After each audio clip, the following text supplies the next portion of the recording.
This is not an ordinary day, and the war of words you see here has a story behind it.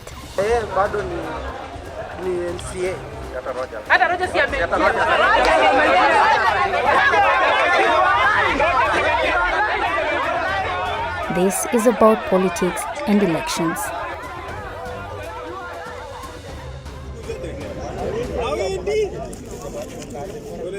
So kwa hiyo harakati ya kunini hiyo kura, so nilikuja hapo tukajaribu kuokoa hiyo kura, ndio nikaungua mkono, nikachomwa. Watu walikuwa wanatumia episode account, fake account. According to the International Foundation for Electoral Systems, one cause of failure of electoral processes worldwide has been traced to the influence of electoral crimes and offenses during the election period. In Kenya, there has been a lot of it. When we talk about free and fair elections, it begins before elections, during elections, and after elections. While the biggest responsibility of protecting the credibility of an election lies in the electoral board, we all have a role to play in the success or failure of this process. But this story isn't about how to successfully run an election. This is about how to disrupt one.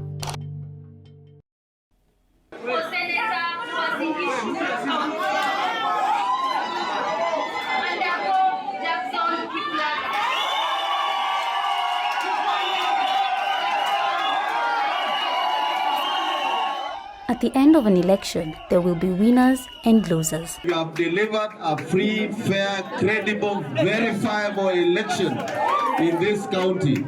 Tunawafulia kofia. The outcome usually can go either way. A celebration for the winners, as in this case, or it can result to disputation. The integrity of the election. Remember this? The court was satisfied that they did, and thereby banning the integrity of the entire presidential election. And this? It is the decision of the court that the said elections were indeed conducted in compliance with the Constitution and the law. What about this? Kenyans are deeply disturbed and angered by the attempt of this government to steal this election through a process that was fraudulent at every step of the way. It's no secret that Kenya's elections have been shambolic. It's the same show. We're tired of it.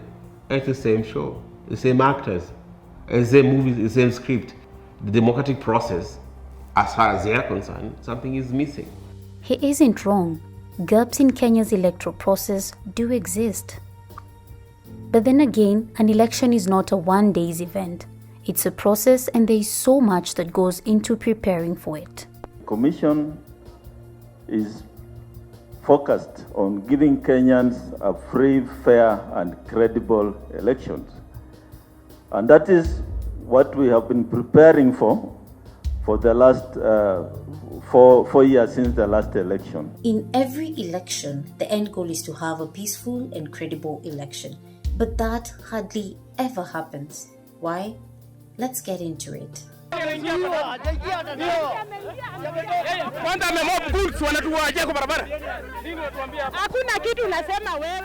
Remember this? Well, here's what happened.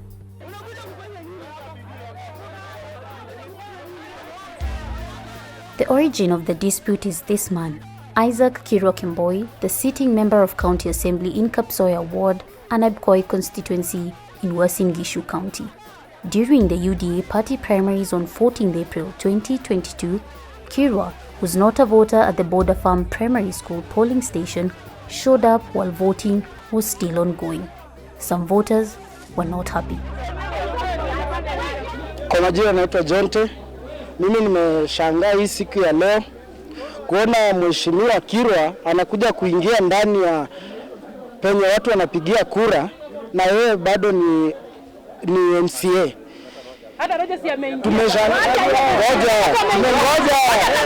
While it seems like something happened that shouldn't have, at least at this point, no electoral offense had been committed. The issue here was Kirwa, a sitting MCA who's also defending his seat visiting a polling station while voting was still ongoing.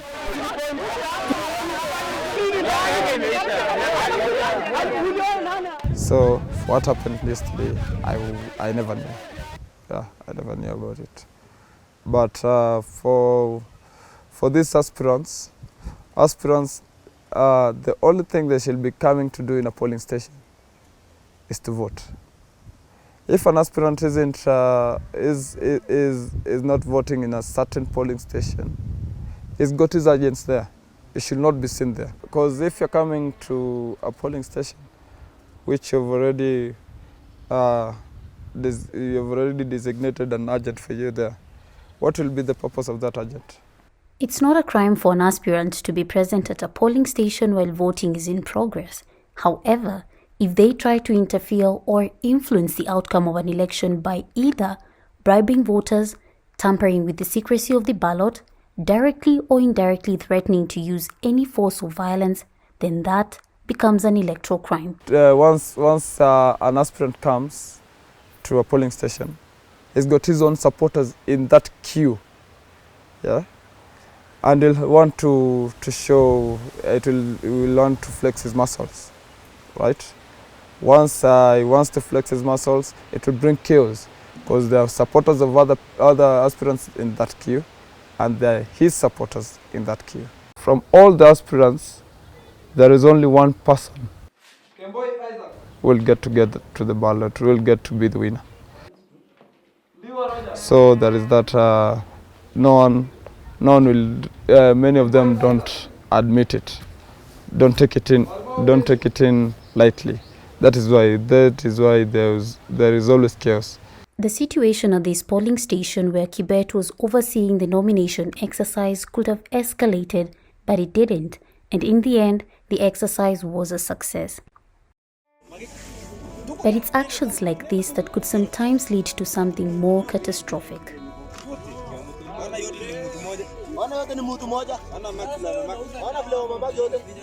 Tunaomba chama ya UDA, we want a repeat of Turbo constituency member of parliament, na polling stations ifunguliwe kuanzia saa 1 na ifungwe saa 1 jioni.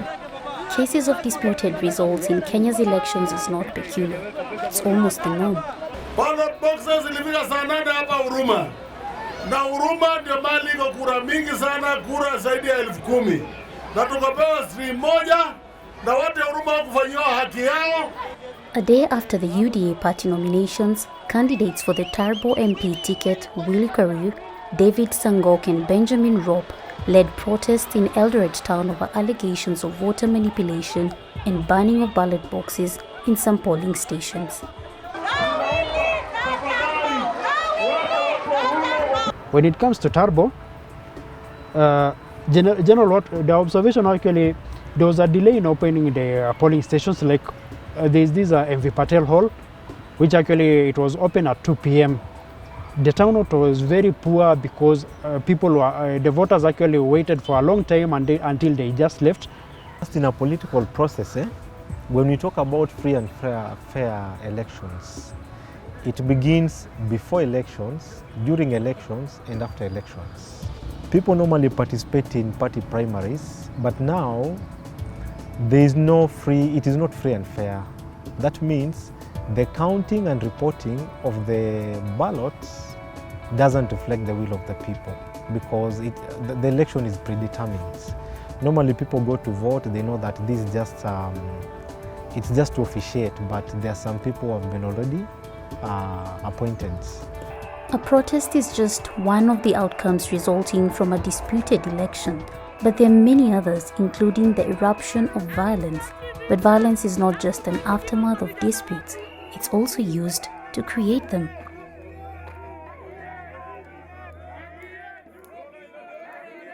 Mkono imeanza kupona, si mbaya sana. Ilikuwa uchungu, ilikuwa mbaya. So unajua ilikuwa plastic. Ilikuwa hizo plastic za kuweka nini? Sasa ulikuwa unafanya nini hapo kwa hiyo moto? Sasa kwa hiyo moto, vile hiyo kura ilichoma, so nilikuwa najaribu kuokoa hizi kura. Kuokoa hizi kura ziungwe. Meet Novestus Chepkule, the chief agent of Willie Career, an aspirant for the Member of Parliament seat in Turbo constituency. We met him during the protest in Eldoret town. He alleges to be a victim of violence during the UDA party nominations. It was around 4 usiku asubuhi. Sasa vile tulifika, vile kura zetu za huku Kiplombe zilifika, so kulikuwa na fracas. Kuna fununu zilikuwa zimeanza hao watu walikuwa wamesema hawataki kura za Kiplombe. Sasa vile hizi kura zilifika, hiyo gari yenye ilikuwa inaleta hizo kura haikuwa na mapolisi. Haikuwa na mapolisi. Ilikuwa tu wawili ndio walikuwa kwa hiyo gari ndani. Sasa vile hiyo kura ilifika bila hata kunini, hao watu wakaanza wakashukisha hizo kura wote wakakanyaka wakachoma.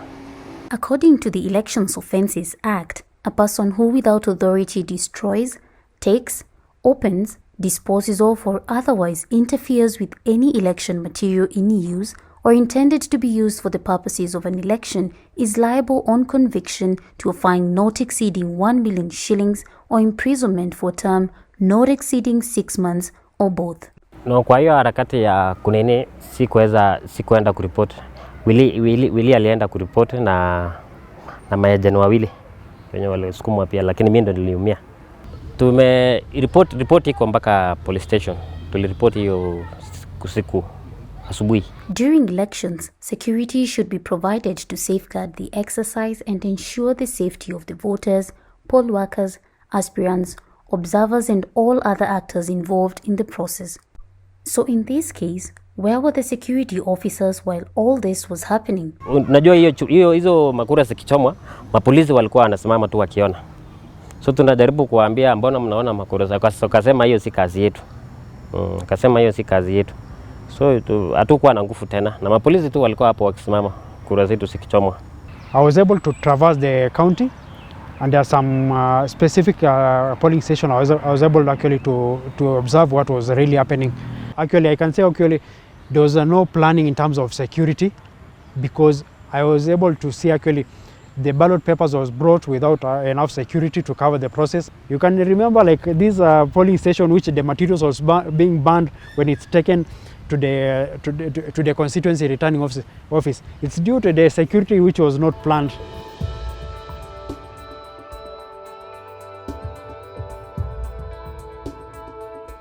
As the chaos in Uasin Gishu County happened on the day of the primaries, in some counties, the mayhem began a day before. Boxes and polling materials were burnt in Embu County, heightening the tension raised by the scramble for UDA's tickets. In Bomet County, the elections were wrecked by claims of pre-marked ballot papers. Tunataka haki. Angalia sasa, watu walipiga kura usiku. Usiku watu walipiga kura, ona. Alafu sasa mnatuambia eti tutulie. If you check the destroyed materials, we also have materials that are not genuine. In spite of the various incidents and security gaps witnessed during the UDA party nominations, the National Police Service and the IEBC have promised Kenyans safety during the 9th August general elections. The Inspector General of the National Police Service, I wish to assure Kenyans that NPS is and remains committed to partner and support IEBC to conduct and deliver a free, fair and credible 2022 general election. Security is important, and those who break the law not only undermine the quality of a democracy, but their actions could also lead to so many other consequences such as economic implications, physical and sexual abuse or violence, death, among others. But there is more. While many of these disruptions are physical and happen on the ground, there is a lot more that happens elsewhere. Social media. So we use our influence on social media networks, Twitter, Facebook, and Instagram, and the rest of the social media platforms to pass a message. When the words fake news or propaganda pop up or come up, people often think of the different social media publications that are well crafted but remain questionable. However, there is more than meets the eye, especially where politics is concerned. Propaganda, the power of propaganda, the power of fake news has been so massive, it's been unleashed on the people. So we end up questioning everything, rejecting everything, and we are left confused. It appeals to two emotions, that is fear and anger. Now, when you appeal to fear is a bit more effective than appealing to anger, because anger subsides after a short while. Propaganda is one of the tools in politics, and it is allowed in a democracy to be used as a tool for campaigning. But most people are not using social media very well, because if you see social media now, it is just for politicization and manipulation of ethnic identities. But how exactly does it work? Let's take this scenario from the 2017 Orange Democratic Party nominations. Paul Otuoma, the challenger for the gubernatorial seat, was said to have defected from ODM to the Jubilee Party on the very day of the nomination. A bold move, especially because Busia County is widely seen as an ODM zone, except it was all a lie. Someone made fake copies of the Daily Nation's front page and distributed them. Politicians and the political parties have actually discovered that the online space is a very important platform for shaping opinion and driving conversation. And what they've done is to actually invest in a crop of young people who are very vibrant, they are good writers, they are intelligent, they are smart, they are creative. The political formations are a bit more organized, especially online. They have hired or recruited specific online or keyboard warriors, bloggers, and whose work is to daily come up with specific messages, tailor them in a particular way, meant to appeal to their supporters, that is to consolidate support, but also create doubt or confusion. The use of propaganda and fake news in politics is not a new phenomenon. However, the platforms used to communicate the intended information have certainly changed the game. During the 2017 elections, Africa Uncensored spoke to Edwin and Gitau, who were both bloggers and social media influencers at the time. If you give me the message, I'll have to pass it on to the team. Most of what we do is we have groups on WhatsApp, so I just contact the team because the group is already there, and I give them the message. There are a lot of people who are actually seeing what we are doing. When we are doing an hashtag, we can even get 60 million impressions, meaning that around 60 million people around the world are seeing that, the things we are doing. 5 years later, the game hasn't changed. Usiue sisi vile baba yako aliua JM Kariuki. Wewe kijana, wacha kunijibu, unanijibu kama nani? And it isn't just at the national level. Propaganda and fake news is being used everywhere. Watu walikuwa wanatumia episode account, fake account. There is one here in our ward, alikuwa anajiita Winnie Jeps, Facebook. Franslin Jelagat is 22 years old and a registered voter from Mailine in Uasin Gishu County. One of the ways she consumes information, political news included, is through social media. So, is she aware of the use and abuse of these platforms in politics? At least our bloggers wana kampenia watu wakubwa. At least have brains kidogo. Kuliko sisi hapa wachini, mi si blogger but unajua ukionanga za kina at least hawa ni watu wanatumia akili. Yeah. Si kama sisi. Tao mbili. Udatanish jina mtu ako very innocent. The answer is yes. In fact, Franslin explains to us how she witnessed these tactics being used during the UDA party nominations campaigns by different aspirants and their supporters in her ward. Watu walikuwa wanatumia episode account, fake account. There is one here in our ward, alikuwa anajiita Winnie Jeps, Facebook. Pia wengine walikuwa na more than 3 accounts WhatsApp. For example, here our ward tuko na WhatsApp group. So vile admins wali realize it's one person in 3 wakatolewa. Walikuwa wanatumia manamba za Airtel, Telcom. Mtu anatusi aspirant, ukitaka hata kutuma ndo uone kama jina yake inaweza tokezea, haiwezi. Yeah. wakatolewa kwa group. The social media was being misused to tarnish other aspirants. You see, like somebody waking up and taking his opponent and putting him in a different party like Azimio. And you know, like this is Udazon. While propaganda and fake news has proved in some instances to be an effective tool in influencing and shaping perceptions in politics, we can't ignore the fact that it also has negative consequences which can cause irreversible harm. When you're tarnishing someone's name or when you are creating a wrong implication on somebody, and this is the same person who has invested a lot of resources, invested a lot of time in terms of energy doing the campaigns, you see at the end of the day this person is hurt. Sasa unaweza kuwa unalipwa tao utanish jina ya aspirant fulani, but maybe huyo aspirant unatanish jina yake ndo ako na qualities poa. That's why na I prefer youths eri to choose mtu ako right, na hata kama ako very low haizi kukupatia kakitu, choose mtu ako right rather than choose mtu ako wrong and popular, which later on tutakuja kuumia, haizi kuja tusaidia kwa ground. The list of methods used to disrupt an election is a long one, but here's a few more. Aspirant wakes up and then telling the members of the public that his opponent has considered that he's supporting him, which actually is not the true position of that candidate. A candidate declaring that I'm a winner, and it goes viral to social media. So the supporters who are in the village somewhere, they believe what they've seen in the social media, that our candidate has just won.